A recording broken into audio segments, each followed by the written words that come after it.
முக்கியமானது. Christianity is not formality. Christianity is the reality. கிறிஸ்தவம் என்பது ஒரு ஃபார்மாலிட்டியாக அல்ல, கிறிஸ்தவம் என்பது ஒரு உண்மையின் நிலையை பிரகடனப்படுத்தக்கூடிய காரியம். அப்படியானால் நீ சபைக்கு வருவது எதற்காக? நீ சபையில இருக்கிறதுக்கு எதற்காக? சபையில சத்தியத்தை கேட்பது எதற்காக? எதற்காக ஆராதிக்க வருகிறாய்?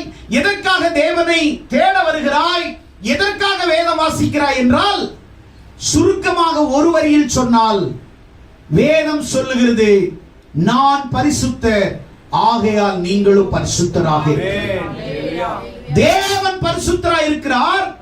அவரை ஆராதிக்கிறவர்கள், அவரை தொழுது கொள்ளுகிறவர்கள், அவரை ஏற்றுக்கொள்ளுகிற அவரை போல மாறுவதுதான் கிறிஸ்தவம். அதுதான் கிறிஸ்தவம். இயேசுவை போல நீ ஆராதி